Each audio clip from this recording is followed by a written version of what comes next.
Om Vang me manasi pratisthita mano me vachi pratishthetam aviravirma edi vedasyama anistha shrutam me ma prahasi anena dhitena horatran sandadhami ritam vadishyami satyam vadishyami tanmamavadhu tadvaktaramavadhu avatu mam avatu vaktaram avatu vaktaram.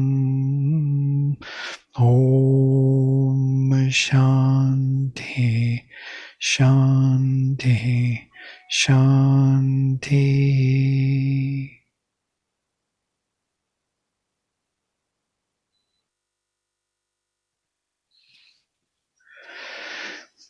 So we stopped at number 9.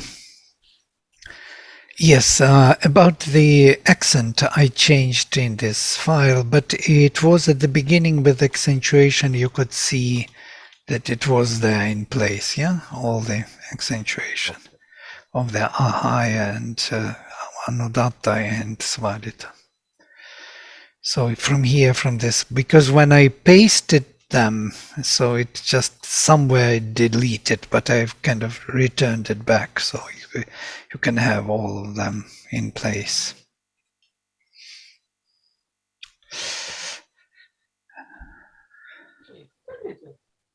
Great. Basically, Svarita should be 90% enough to recover the Udatta, and by Svarita we can recover Anudatta, because Svarita is always standing in the position after Udatta. So, and the previous must be Anudatta, so we can always recover Anudatta. Unless there are two accented words in a row. Vladimir, this is totally unclear to me. Some other time we will probably discuss this, because unless you have a video somewhere which explains I have this. a video which is explaining the whole Vedic accent, special video made for that. Why it is there, what it does, how it came into being, how it reflects upon the real language, and so on. Okay, I'll look for it. Okay, I will send the link. If you can, yeah, thanks. Sure. And there was a big discussion among scholars, especially those, Vedic scholars.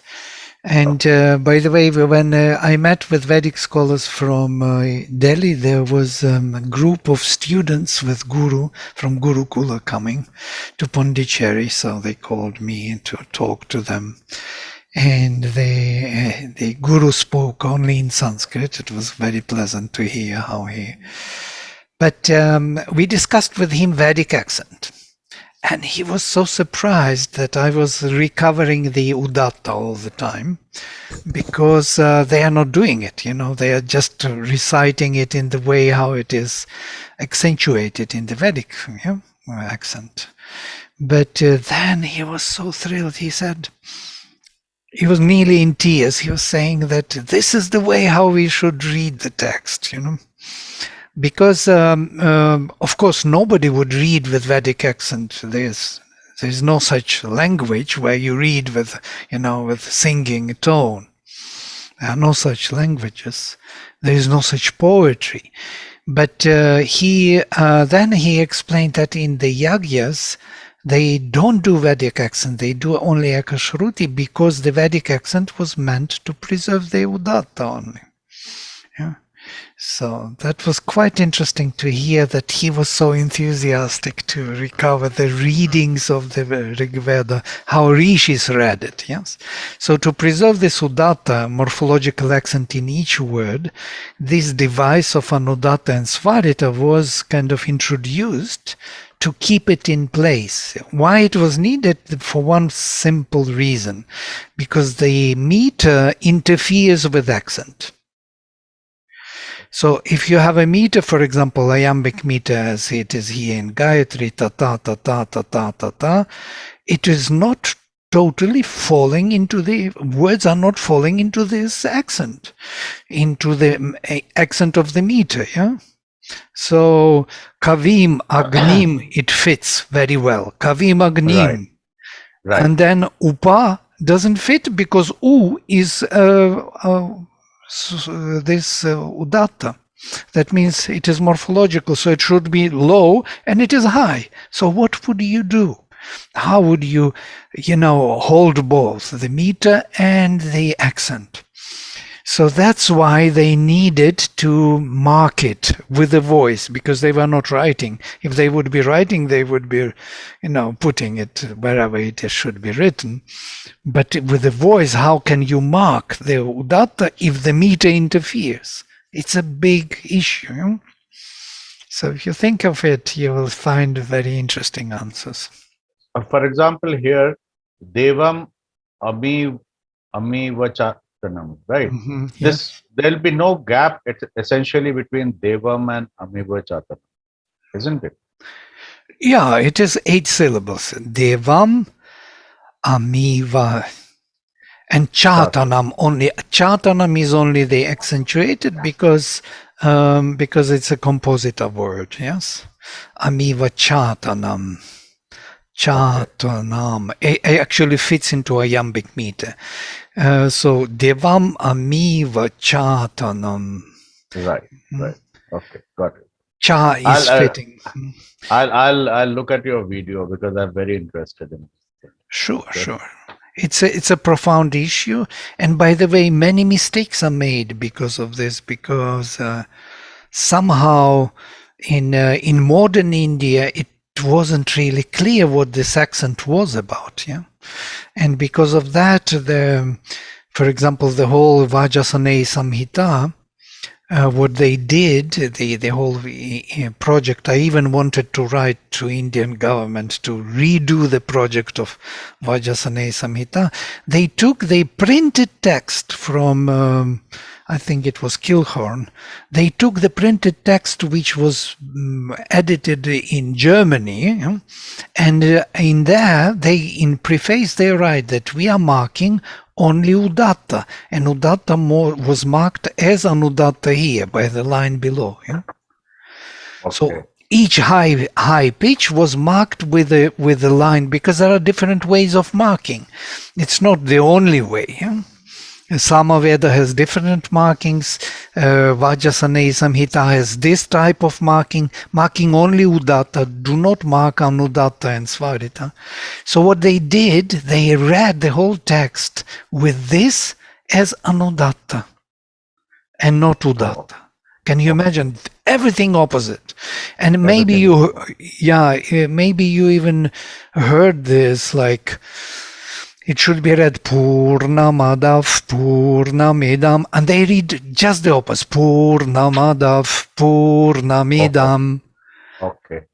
Even Shanti, Shanti, Shanti, they read Shanti, Shanti, Shanti. Just the opposite. And because they didn't read the preface where it is explained, so they read it automatically as if it should be this way, because it's the most used markings. Yeah? So, and it was edited, it was recorded, and it was spread all over India. When I heard this, I was so frustrated. I thought, you spoiled Vajasane Samhita, so you should go back and redo it. But since nobody pays attention to the accent anymore, so it's kind of, accent was lost from 200 BC onwards. From Patanjali's Mahabhashya, there is already a dispute of the accent. So, for example, you take the whole Mahabharata, Puranas, Tantras, there is no accent. You will have no accent. Even Aitareya Brahmana has no accent. It's lost. So only in the Rig Veda we have this accentuation which is proper to Sanskrit language of that time. Yeah? So nowadays everybody puts his own accent. When people speak in Sanskrit Bharati, they can put accent wherever they want. Yeah? So this is a problem of Sanskrit spoken language nowadays. Yeah, it has to be kind of recovered, or we have to arrive at certain accentuation which is more or less common for all. Which was the case in the Rig Veda. We are reading the text, the only authentic text where the accent is absolutely the same throughout. If we have upa, upa will have always on u, yeah? Kavi always have on the second syllable accent. Agni, who says Agni nowadays in India? Everybody says Agni. Nobody would say Agni. Agni sounds weird, but this is the accent of this word. So this is the problem. It's a big problem. Okay. Thank you. Yeah. So Kavim Agnim upastuhi satyadharmanam adhvare devam amiva chatanam. To the divine flame, the seer, him whose law of being is the truth, the shining one, the destroyer of all evils, approach and chant the hymn of praise. To Kavi, to Agni, upastuhi. It should have been interesting there, to the seer, him whose law of the being is true, Satya Dharmanam, to the shining one,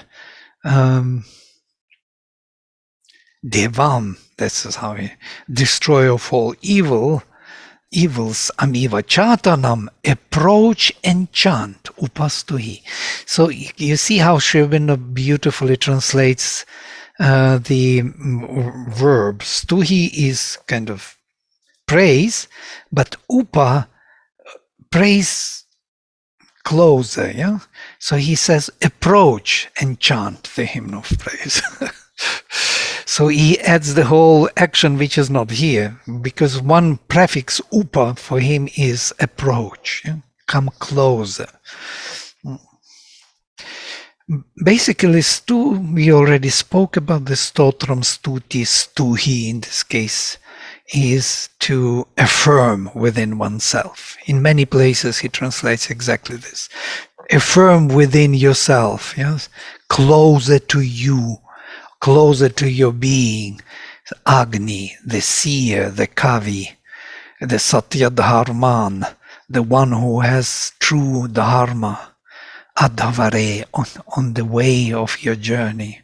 Devam, the shining one.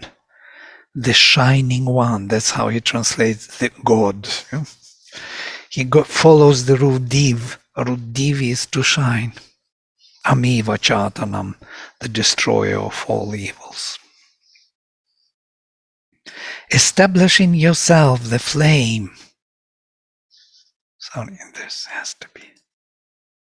In yourself the flame of the divine will, who is the seer and the creator of the word. Kavi, the seer and the creator of the word, it is the sentence I'm using for Kavi, one word. He is the seer and the poet, yeah? Whose law of action is that of the truth, Satya Dharmanam. The shining deity, Devam, removing all the obstacles, Amiva Chatanam.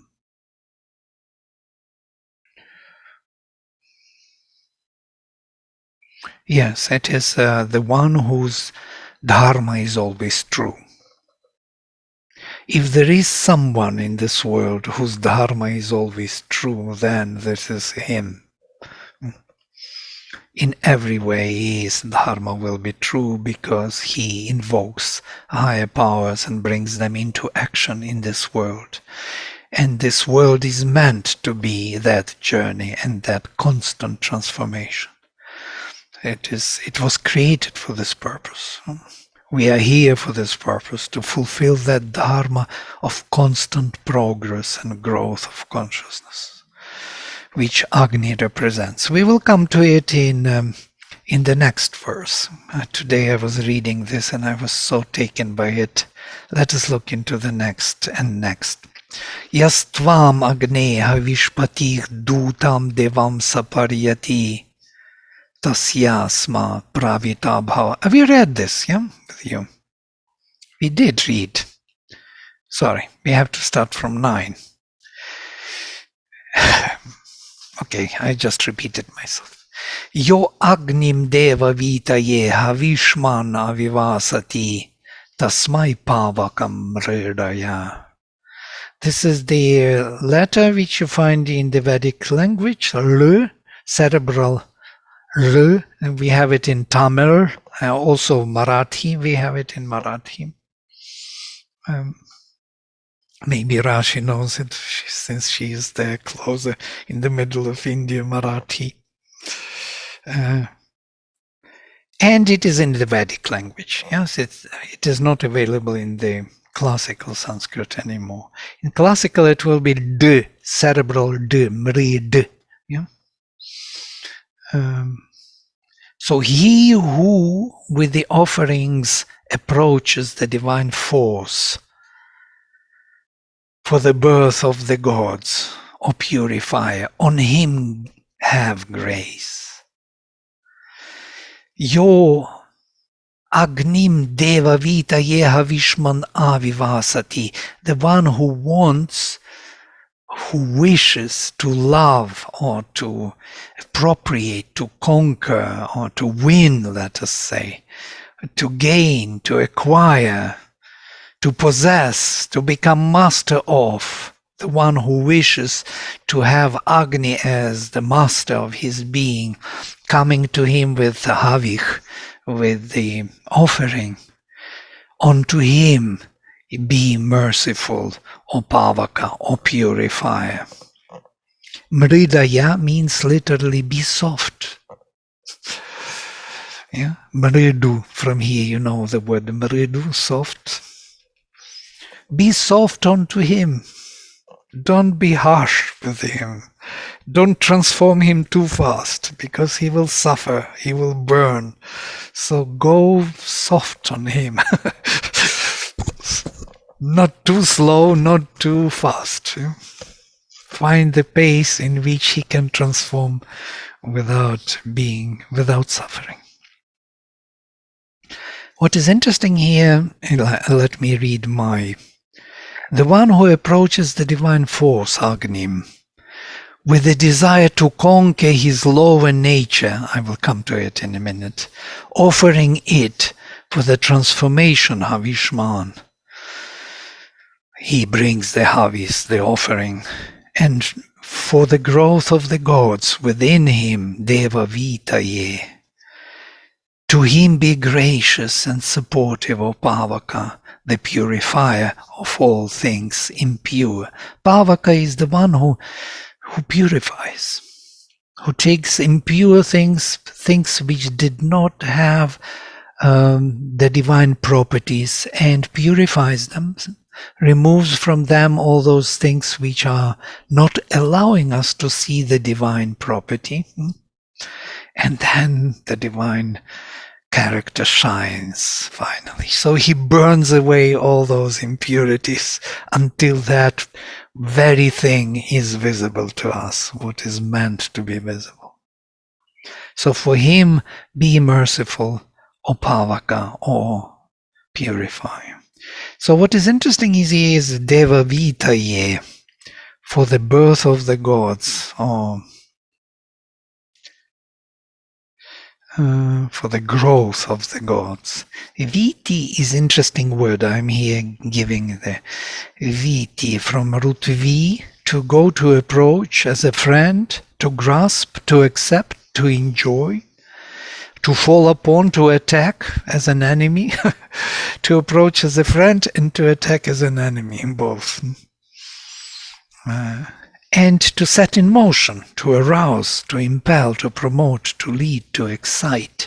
All of these meanings are somehow in this root V and Viti. It's a very common word, Deva Viti, in the Vedas, and especially in the Rig Veda. Deva Vitaye, it's dative case, for Deva Viti. We can translate it directly as for the movement or the promotion of the gods, for the promotion of the luminous consciousness, the one who comes to you, O Agni, with offering, seeking your appropriation, seeking your adaptation in himself.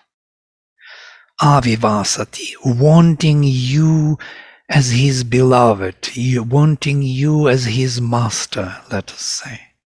To him be merciful. The language is very specific and particular.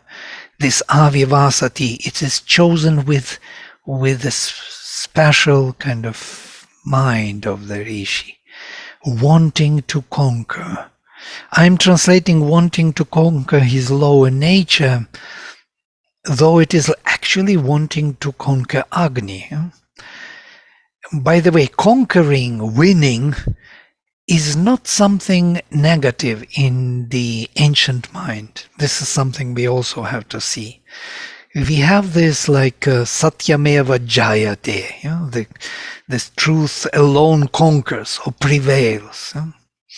Or we have Svargam Jayati, he conquers heaven. How can you conquer heaven? So it's not something negative, it's more positive. And we can see this in the ancient mind, that victory is something very positive. It does not imply kind of destruction of that which should survive. It implies only the destruction of that which should go. This mind we lost. For us, conquest is a bit negative. We see the negative side of it. The destruction of that which should go, we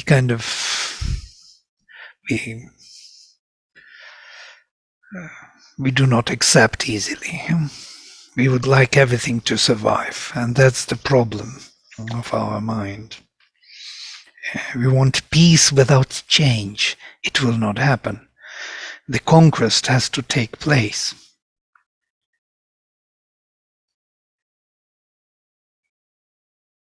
The removal of obstacles has to take place. Otherwise, there will be no real victory, real peace. It's impossible. So here we are. And then, this is what today I was thinking about, these two verses. Sanaf pavaka didivach agne devan ihavaha upayajnam havischanach.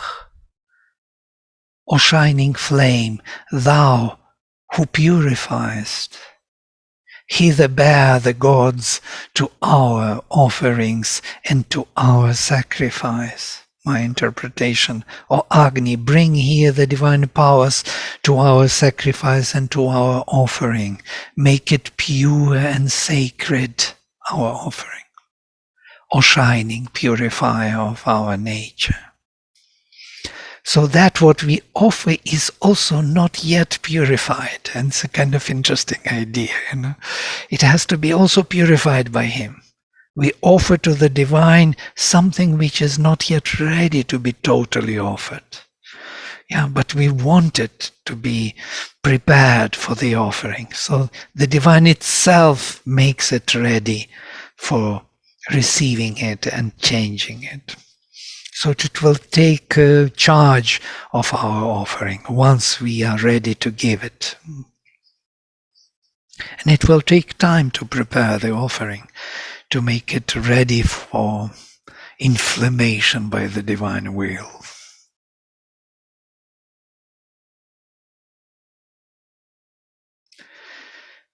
Again, all the time, bring here the gods, bring here the gods. Who are these gods he has to bring? These are different universal powers, which are either within Agni or above. He summons them, he brings them into action, he gives them place to act. He gives them, he is the entry for these forces to take charge of our being. Sanach stavana abhara Gayatrenana viyasa raim viravatim isham. Raim viravatim isham. Proper accent. So, thou adored by our fresh Gayatri hymns, bring for us the felicity and force full of hero strength. My interpretation, you are the one we affirm within ourselves by a newer Gayatri, Naviyasa. Bring for us the luminous power able to conquer and master the lower existence. This is my interpretation. I will go through the words. That for us, Stavana, thus being affirmed within us, Abhara, bring, Gayatrina Naviyasa, with the help of newer Naviyasa Gayatri, the hymn, with the newer hymn, bring, you being affirmed within us, Raim, the wealth, the luminous transformation, Viravatim, full of hero power, Isham, the impulsion,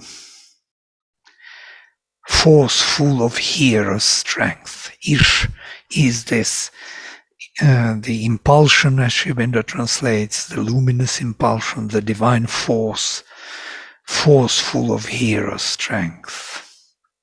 So, yeah? May I interrupt? Yes, every time, please. What do you mean by newer Gayatri? Yes, and this is what we will be going. You see, what rishis do, they always put some paradox. In each line there will be one paradox, if we can find that paradox, because it is something which attracts our mind to think what really is meant by newer Gayatri.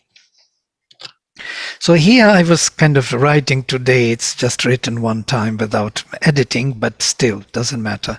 The thought of this newer Gayatri. It is very important to always receive a newer power of transformation. It is as if we have to start every time anew from zero. The change we acquired is becoming a new ground, as it were, a new zero, new beginning of our journey forward. This is the formula of a constant progress and growth of consciousness. There must be a new word, a new hymn, a fresh and sincere prayer from the heart. Only then the progress will be rapid and substantial. We cannot repeat something which is already settled in our mind. Our call has to be fresh, new. If it is the repetition, mechanical, it's not working the same way. So we have to level to zero, as it were, our achievements, to make them a foundation for the next advancement. We must fully receive and absorb the changes called upon and received from grace from above. The Mother calls it receptivity, to fully use the force received for the purpose it was invoked. When we invoke something, some change, the grace answers, and this grace has to be received and applied for that change. So it means that it has to work itself out, as it were. And once it is worked out, we need to call for a new grace. Once it is done, we can call again for a new intervention, a new help from above. And this is how our journey forward is maintained. All our achievements become integrated into our being. They are not something we have anymore and can use at will. It is what we are already. It becomes us, as it were. Only then we can call for the next action of grace and proceed forward. So if we acquire help and we don't use it, then we pile up the impossibilities. And that's what we make in our life. The mess of our life is made by this, that we never fully apply the grace we receive for the purpose we called upon. This is something very psychological and very interesting. That's why he put this puzzle here, Gayatrena Naviyasa, by a newer Gayatri, by a fresh invocation we bring. So we establish you, affirm you within ourselves by this newer call and newer aspiration, by the fresh beginning aspiration. So bring for us this new force full of hero powers, wealth full of heroic force and impulsion. So this is quite interesting because this is a typical Vedic, aim of the sacrifice. The wealth, that means the light of consciousness, which is charged with power. Power and light of consciousness go always together. The cow and the horse, Raim and Vira or Isham, they will be always mentioned together. You will see them throughout mentioned together. Whenever there is wealth, there is light, there will be always power following. And light has to precede the power. They are even mentioned in this hierarchy. Raim, Viravatim, Isham. Not Viravatim, Raim. Never. Always Raim, Viravatim, because the light of consciousness is to precede the power. Power follows the light. And this is the Vedic approach. Somewhere Sri Aurobindo explains this, actually. Usha. Huh? Like Usha, the dawn. Like Usha, yes. There's a word called Goagram Ashwapeshasam. Absolutely. So this is Gautama Rahugunaha, I can think it's from his hymn. Yes, the kind of the wealth where the go leads the horse, where the cow is in front of the horse. So the bull or the cow has to lead the power. And that is Vedic approach. In somewhere Sri Aurobindo explains that Tantra is just the opposite. So the experience leads to knowledge, whereas in the Veda, the knowledge leads to experience. Vladimir, I want to understand this line where you say, to fully use the force received for the purpose it was invoked. Yeah. Can you please explain that? I mean, how do we fully use the force? When we invoke some transformation, change, help me, I will always belong to you.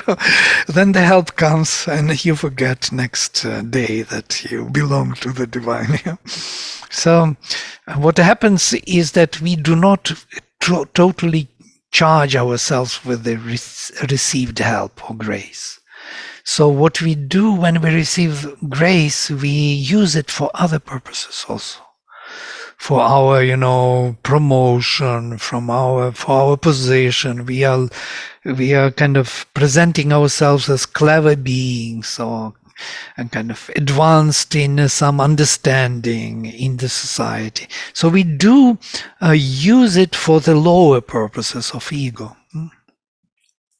We are not really totally, fully, truly, well, I'm exaggerating a bit. Some of you may do this, or once in a while we do it right. But I noticed in myself many times that when I receive the answer, because there is the call, constant call is Agni, yes? And it receives the answer, the grace. It comes to the call. And then it is taken for granted or not fully used, not fully applied to the purpose it was invoked for.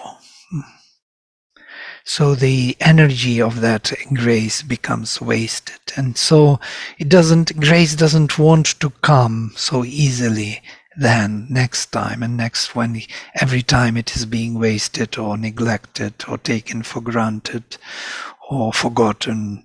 So the help is not utilized.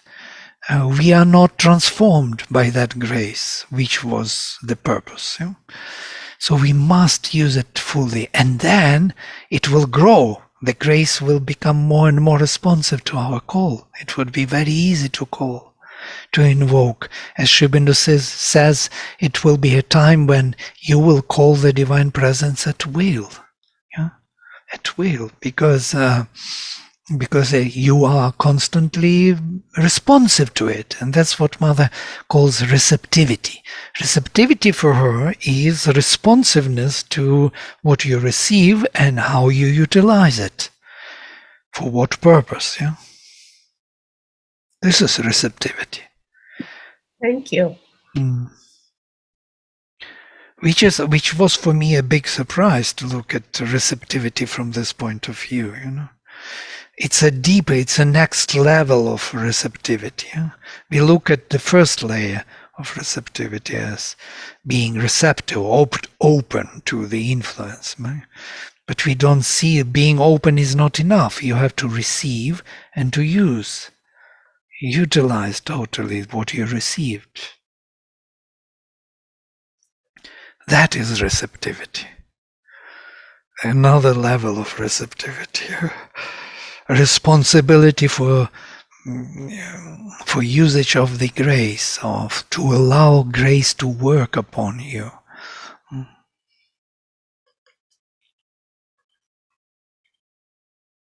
So we have to have the discernment to know how to use the grace.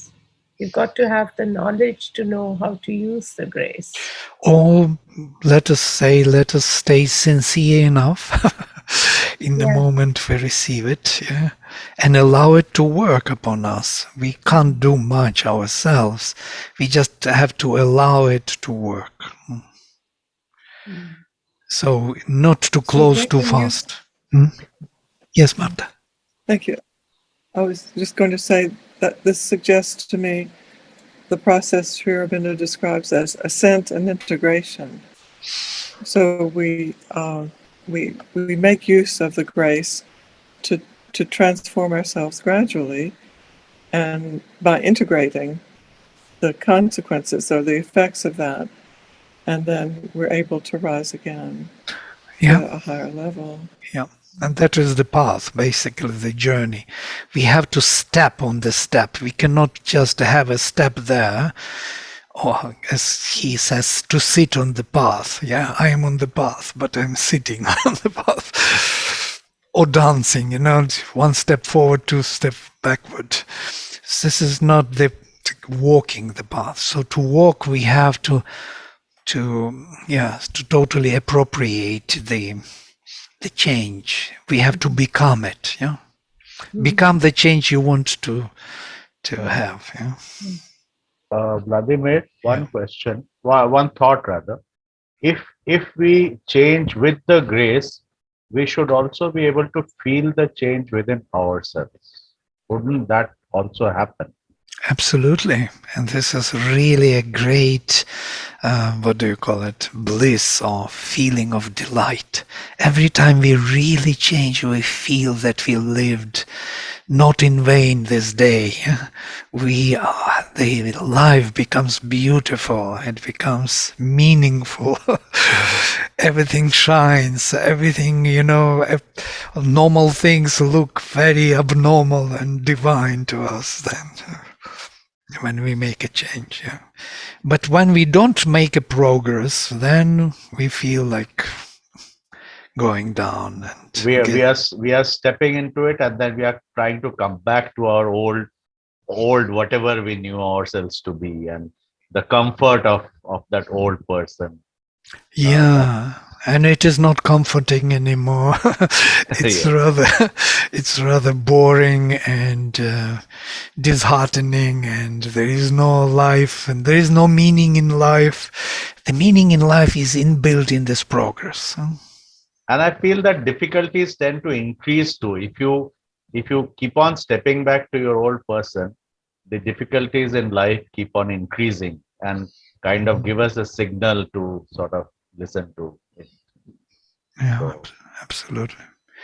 sorry. We call it stagnation. Yeah. Yeah. And mothers, you please every time, and Okay. it's very nice, very nice. We want to hear these thoughts. This is why we are reading the Rig Veda. Yeah? And Mother speaks about this, that what is to be ever young, you remember, yes, in Charter, and to be truly young is to be never satisfied with anything you achieved. It's always to look forward. You achieved and you look forward. You move forward. You cannot stay with what you achieved. Yeah? Oh, I achieved so much. Now I have to benefit from my achievements. That means stagnation and death. Yeah? Just regress, not progress. The time does not permit us to stay with what we achieved and to rest on it. It does not permit us. It pushes us forward. This Agni burns within. Rashi knows about this very well, I guess. Yes, Rashi. I wanted to, I don't know, ask or share or something. I'm feeling extremely stupid right now because I just realized that, you make a breakthrough and then I even asked everybody, okay, what am I, because I became someone else after doing the 3-month of mad project, that whole national mission. And then I'm asking everyone, okay, now what am I supposed to be doing? Because I'm not who I was and I don't know who I am right now. But what is coming to me from here is also that when you have utilized it fully for what you called, and then there is like a period of lull, it's like because you have not fully probably understood what you have become or what it is, and you just don't know. And perhaps so my question is so I didn't know, I'm still sitting for last 2 weeks not knowing what and why and how, because what I did was break all kind of comfort levels that I had ever imagined in my life. And I was in really, really, really, really difficult thing, which I had never done in my life, and it was big. So I don't feel it as an achievement. I don't feel that, wow, I've done, but I'm like, okay, so who am I now? And then I need time to understand. So Time when, for adaptation, yes, right. yeah, To recognize yourself, because the old self you can't recognize, the new self is not yet cognizable totally. So this time for adaptation, yes, we need time for adaptation, for these things to settle. But if you make a next step, it's quite interesting. In that next step, you will recognize a new quality in you, new qualities, new yourself, which you now don't recognize. It is because you don't make a next step. So you just wonder, where am I? Who am I now? I'm not that old one, but newer one I just don't recognize. So recognition of a new one of that who you are will be done when you will make a next step. I totally agree. Yesterday I made the next step and I was like, oh, okay, this is who I am right now. Oh, I did this. Oh, I'm talking like this. But I didn't know it was this. So I was like, okay, something happened yesterday. Okay, so that's the clue. That's what I needed to know. That it's in the moving forward that you will see what happened. And then you will be calling for the next level of whatever whatever. I mean, sometimes I don't even know what to ask for because I always feel they perhaps know better. So I don't know. Really, it takes time. It takes time to process and integrate change. before moving forward. So we have to give ourselves time, permission for that. Also possible, yes. Sometimes when the change was too big, too fast, too rapid, so you need process to process it. Yeah. So you have to stay kind of a little bit and do nothing. Just let it sink in. Yeah. And then, boom, new qualities. I was always wondering about this very thing. Should I remember what I learned? It was so beautiful. Should I really hold on to it? And then I understood one should never hold on to anything you learned. It has to become you.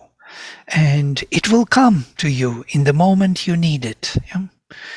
But don't carry it like remembered truth.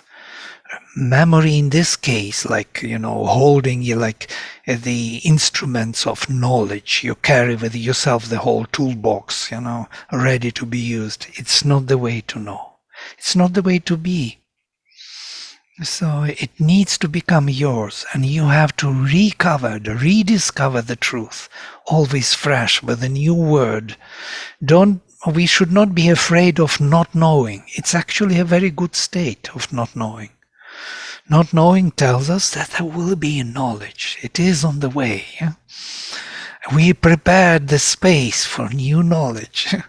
Now I don't know. So great. So now in the moment of not knowing, if you invoke, it will come. And you would feel the presence. It's like, it's like there's a ring of fire. It's always the flame, the Agni is always there. And there's you, which is inside, which is very stable and, in centered and like that. And the one who's outside, it keeps dancing in and out, like now this part. And then this, so it's circling around the outer circle, the one part of you. And there's one part which knows. So when you make a bridge between the two, because of the fire, you are at peace, and otherwise you're just hopping. And then you become still. And the whole life probably just goes like that. And I don't know. Nice metaphor, nice image, yes. So this connection with the inner and that way you're hopping, as you say.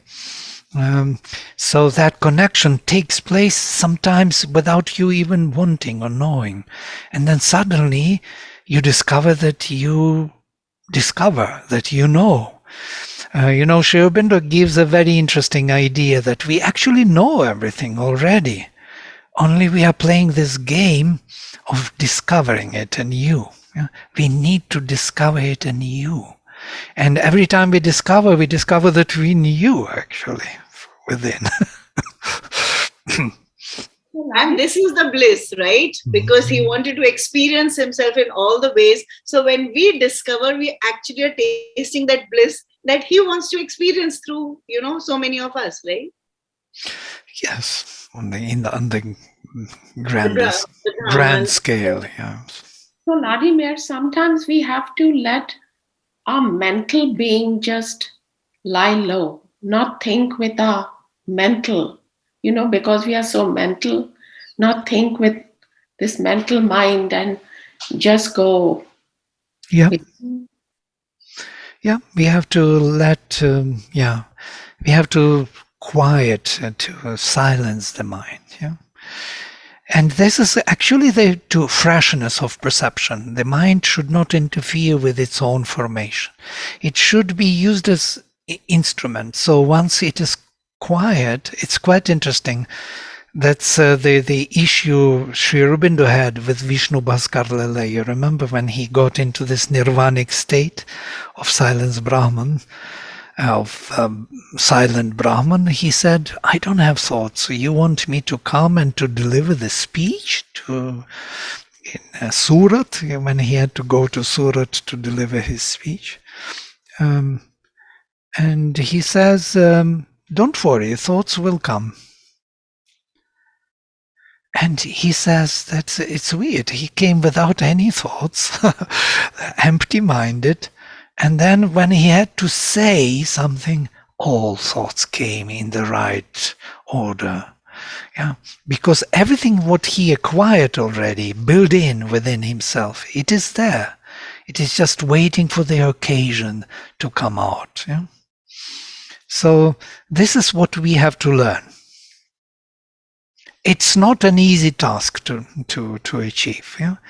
We are so determined by the mental knowledge that we think that if I forgot something, some term, some this, some that, then I'm losing myself. It's not like that, you know.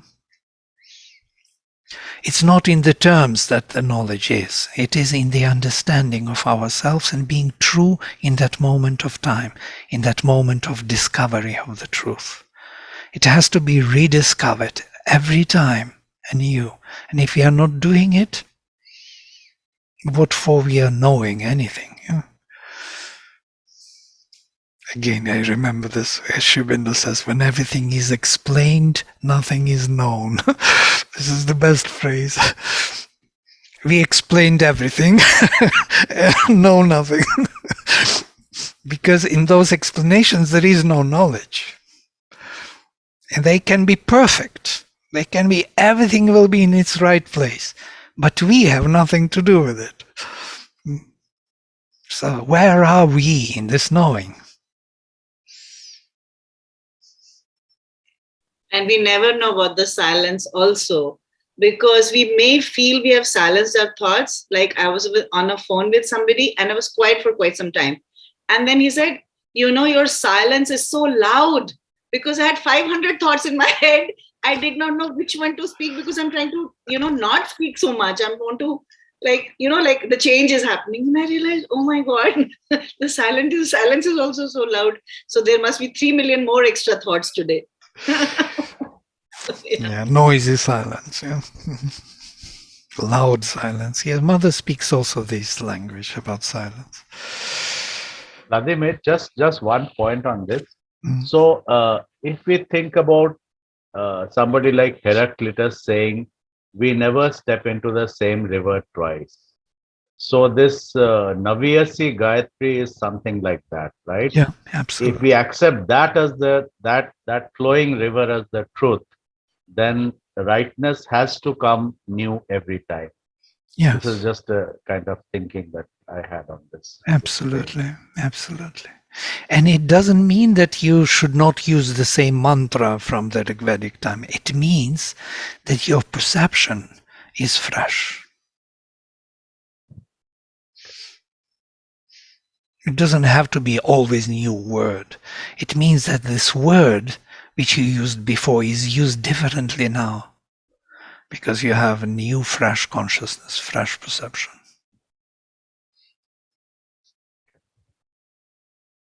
Every time you can read the same mantra with sincere call and aspiration. Yeah. In that moment of time, it is always different, because you are always in another stream of river. Every time you are in a different stream. Time has changed. This moment has gone. It's a new time. We are totally new people now. Yeah. Everything what we said is no more actual. It is already absorbed. It has become part of ourselves. Now we have to rediscover the truth again anew. And if we are not doing it, we are falling back. We are dying. That's what Mother says. We fall back, we become old, and we die. This is the nature of death. Mechanical perception and holding to what was achieved. If we move with time forward, we will never die, actually. But we can't, because our nature, our physical nature, our vital nature is always delayed. It's always a little bit in inertia of some kind. It does not respond to the spirit so fast, to the light so fast. Yeah. It holds on to itself. It becomes mechanical. It uses the devices we discovered. It wants to dwell on it, to step on it, to rest on it. That's why we fall asleep every day. Today we spoke about sleep, that we hardly use this time. Half of our life we sleep, and we don't even use this time for progress. So Jayashri will be preparing course for us, how to use yoga of sleep, how to use the time, this time for yoga.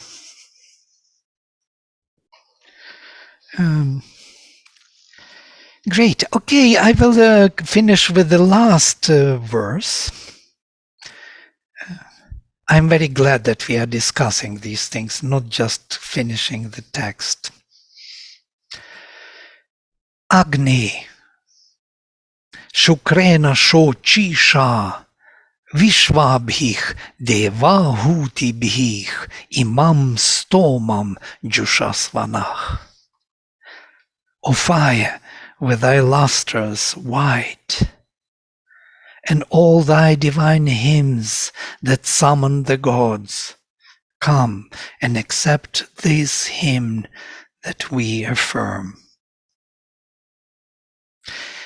And this is Sri Aurobindo's translation. With all thy divine hymns, it's amazing. There are no hymns of Agni, yes? But with all thy divine hymns, Deva Hutibhich, with all invocations of the gods. Yeah? Because Agni is that aspiration which carries that invocation to the gods, offering. Because of that.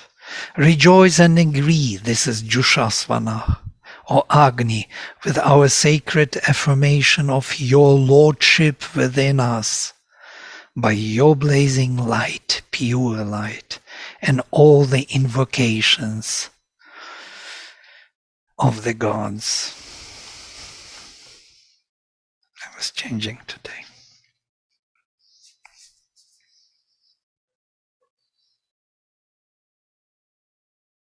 Rejoice and agree. So agree to our affirmation of you as our Lord. Agree, happily accept that we call you to be our leader. With all your blazing pure light and with all the powers which invoke the other greater divine powers to act upon us, which he brings with himself. So this is the end of the hymn.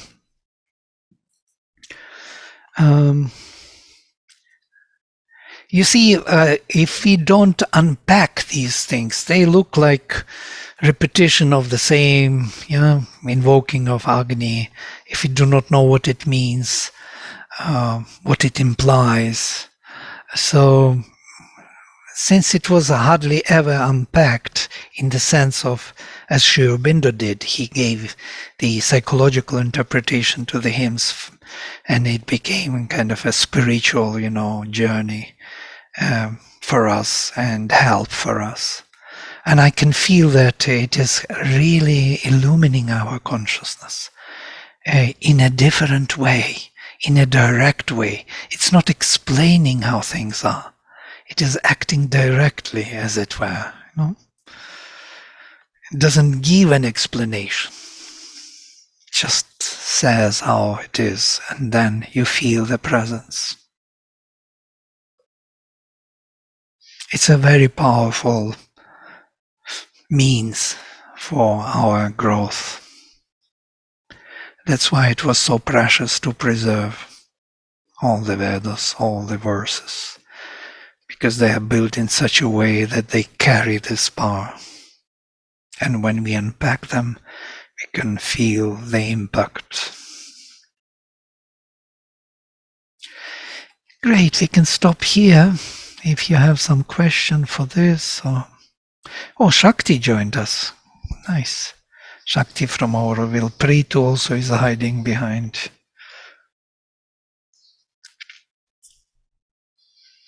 Actually, I was thinking that only when you spoke it, that, actually all of them are just different versions, variations, flavor, texture of the same thing, of the same invocation and offering and all that. But it's like it's covering more than 360 degrees. It's like,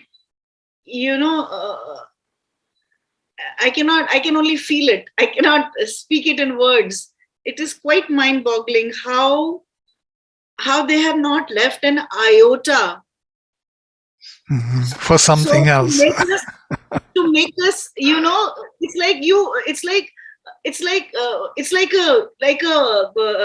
pet tied to a leash. No matter where you go, it's always going to. There is just no way. I mean, if you're aware, or if No you're escape from the divine. yes, and that's the only way. And no matter what happens, you come back and back and back, because that's the only place you find like solace or breath. Like you can breathe. You know, you're in this suffocating, noisy atmosphere of dark clouds and smoke and haze and fog, and then you come back and you can, okay, this is it. So you can breathe. It's like Agni is like purifying 24 hours everything that is making it unbreathable otherwise. Yeah. Thank you for this. Yeah, it's nice.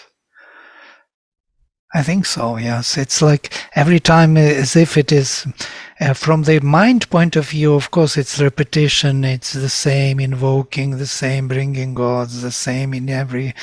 But because it is all very different, a bit different here and there, and you are doing it in that moment of time, that thing maintains and piles up the presence of this flame.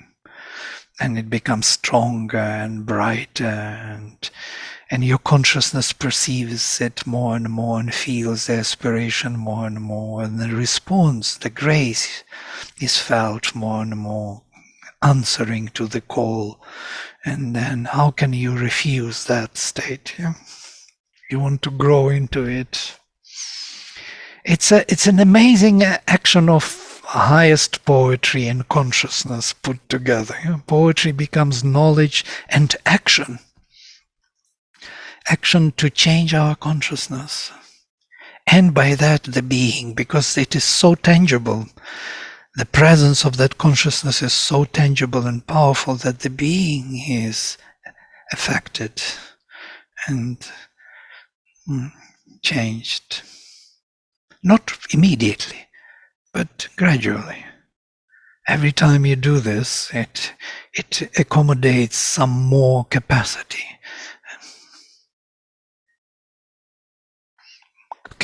to receive this light. Because we are not capable of receiving it yet. We need to prepare ourselves.